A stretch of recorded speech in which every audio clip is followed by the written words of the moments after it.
Hey, hi, how you doing? This is the Gamertron. Welcome to the Gamertron Show. I don't usually make YouTube videos about this, talking about a specific YouTube video made by another YouTuber. While I have made videos about YouTubers, and indeed specific ones, this is kind of different to what I usually do. I am making this video because more people need to hear this message. They need to hear actually the truth. This message needs to spread. Now, what message am I talking about? Well, if you've read the title of the video, you know this video is about Jim Sterling. For those of you who watch Jim Sterling, you know he's an intellectual, funny guy who loves video games and has his own unique perspective on video games. For those of you who don't know who Jim Sterling is, well, I basically just described it. His videos aren't for everyone, and there are a great deal of people who don't agree with his opinion. But you can't deny that Jim sometimes comes up with some very, very truthful and brilliant ideas and ways going about perceiving video games. I don't agree with all of his opinions, but this one, everybody needs to hear this one. Every single gamer on YouTube, every single video game media journalist, every single video game developer and publisher needs to hear this. The word needs to spread. This needs to spread. People need to think about this, consider it, and it needs to happen. It just needs to happen. Now, what am I talking about? Well, Jim Sterling, in his most recent episode of his series The Jimquisition, in the latest episode titled The Old How Long Should Games Be debate, where he goes about addressing the issue and the controversy about the Order 1886 length, since that video game has come under a lot of fire due to its debatable overall length. Jim gave his opinion on the issue, and I won't tell you his opinion. I recommend you watch the video for yourself. However, near the end of the video, Jim brings up a very, very valid, genius point about the value of games and the pricing of games. Value versus price. He had this to say. I find it funny that for all their talk of innovation and diversity, nobody ever thinks of applying that thought process to the price. Well, some people do, actually. A few development heads have said that the rigid $60 pricing structure needs to go.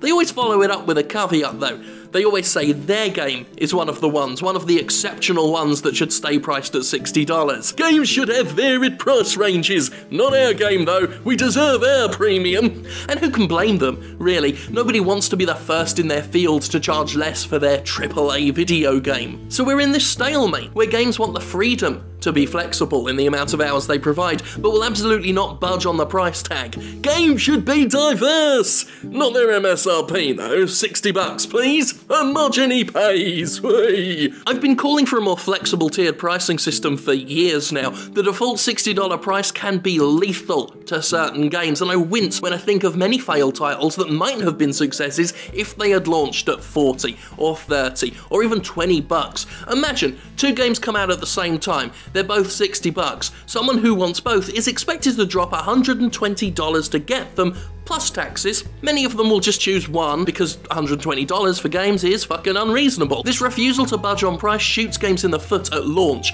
being the most important time for a game, and is likely the reason why huge price drops end up happening so soon afterwards, and why used games are still a big deal. Yes, I get it. Games are expensive to make and you want to make that cash back. But are you going to do that charging $60 for Enslaved? Apparently not, because it's sold like dog shit. For $60, it's clear what people want. They want hours and hours of content. Is that right? Is that wrong?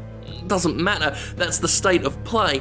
But what do they want for 40 or 30 or 20? We barely know, because nobody wants to lower themselves to that tier. It's seen as the realm of budget and little digital games that AAA titles should be above, even if they're offering a single 5-hour campaign. I mean, Grow Home is about as long as The Order, and it costs $7.99, and it's worth every fucking penny. If you want to be flexible in the amount of content you offer, you should be just as flexible in the amount of money you demand. For the sake of your own business, you know? You want diversity? Diversify the budgets and the price tags in AAA development. Don't just pay the D-word lip service. So that's where I'm at.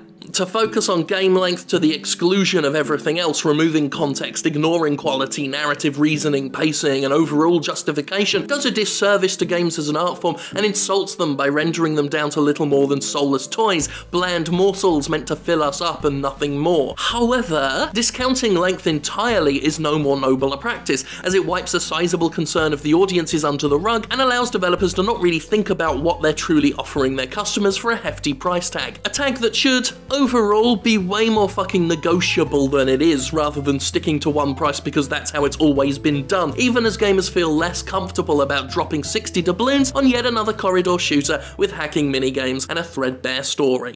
Jim fucking Sterling, son.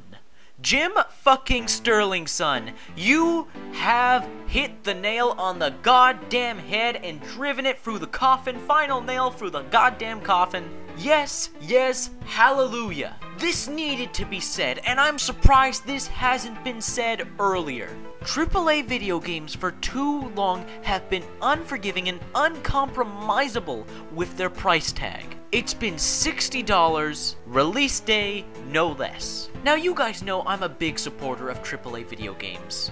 I defend a lot of AAA video games. Titanfall, Evolve, Destiny. I defend these games and I stand for the fact that these are quality products against people who try to impose their opinion as fact when it's not fact. They disliked the games and are trying, they go out of their way to represent the games as bad games when they're not bad games. They personally did not like them. They are quality products, nothing more, nothing less. But I can understand why an element of negativity is thrusted upon these games. While I respect the craftsmanship and the creativity and the hard work put into making these games, which is why I proudly defend these games from falsehoods, I have to admit, while I believe the games to be $60, due to what I just mentioned, I can understand why other people wouldn't. For instance, Dragon Age Inquisition offers you more than enough content for your $60. Same thing with the Call of Duty games. There is enough content there to justify the $60. Same thing with Bethesda games like Skyrim and Fallout. They justify the $60. The $60 price tag on those games are justified due to the amount of content. So I can kind of understand why some people would throw shit at other AAA games for having less content